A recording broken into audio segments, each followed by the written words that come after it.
Cal?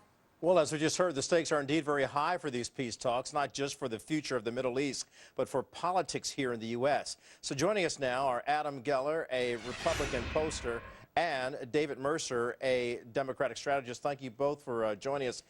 Look, let's begin here. We just saw Rena's story there about what we're facing with Netanyahu and, of course, Mahmoud Abbas on the other side of the Palestinians. And there are some conditions here.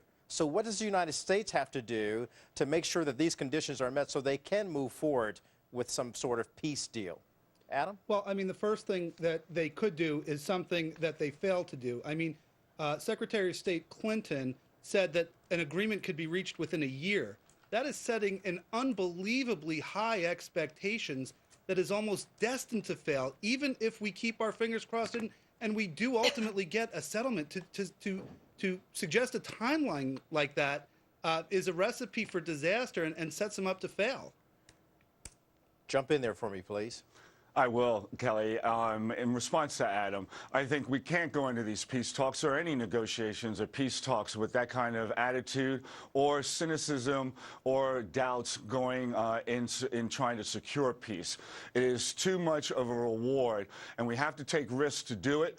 And we've seen both the Palestinian leader and the Israeli prime minister stand up, say they're willing to come to the table, and that's something that we have to promote, advance, and add any value we can to creating a framework for them to have the environment to come up with new ideas, to engage, and it's better than engaging on that field in hopes of peace than on the battlefields where we're losing lives and deprivation to the people in Palestinian, West Bank, or in Israel and elsewhere in the Middle East. David, that sounds great. Yeah. I mean, but those are just words. I mean, let's be realistic for a second. Prime Minister Netanyahu and President Obama have a tense relationship at best.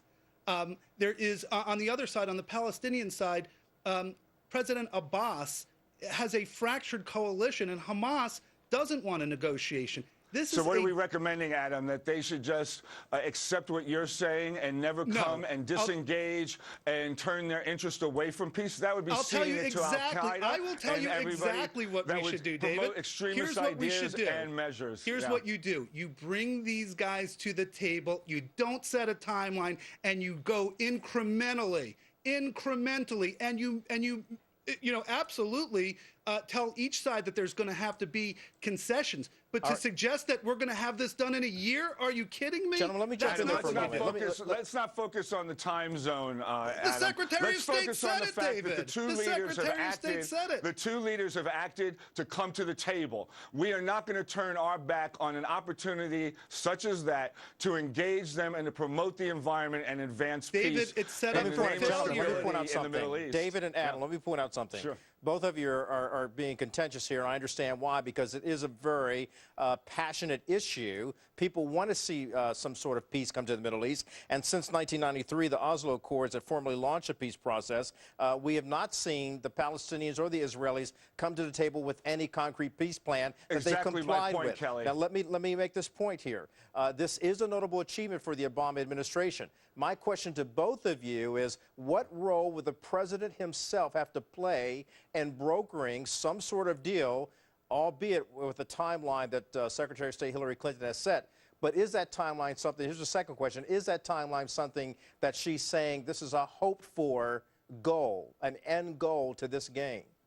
Well, I think that the first thing that the president needs to do is repair his relationship with Prime Minister Netanyahu. You know, look, think about the politics of it. Let me interject here. Obviously, they have a relationship to the extent. Let me interject one point of clarification here.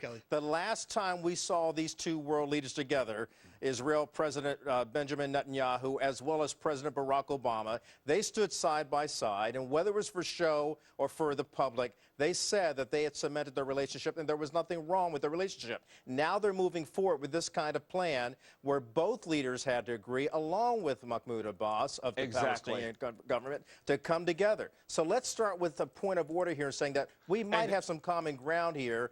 So what has to be done? What is the president expected to do? Well, here's Kelly, here's if we the have problem. them, Go ahead, if they're David. willing to stand up and demonstrate the courage, despite factions of the Israeli coalition government or the dissension among some ranks among the Palestinians, but these leaders are going to demonstrate true leadership and strength and take the risk in the name of peace rather than the risks and the costs associated with a conflict, armed or otherwise, and stand. That is something that has been fostered by not only Obama and the administration, Secretary Hillary Clinton, and Senator Mitchell, and others. And you cannot forfeit But that David, what are the opportunity. Specifics? David, that sounds great. That sounds The wonderful. specifics and are, peaceful. as we're but talking David, about, what are the Adam, specifics let in Adam terms have the of last word here. construction? We are going to in be terms of engaged with that. Let Adam have construction, in the terms last of word here, settlements, please. Adam? David, it sounds great. We all want peace, but It you've is got great. to talk about what are the specifics in terms of settlements, in terms of construction on settlements.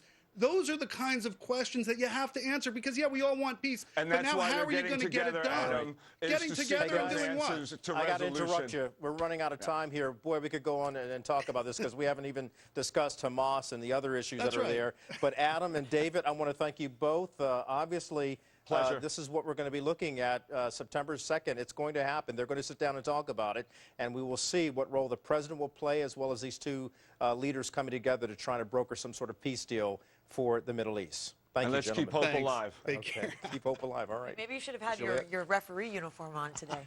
Or my Instead of the- whistle. The picture. Exactly. That happens. And people does. people get passionate. That's what politics is all about. That's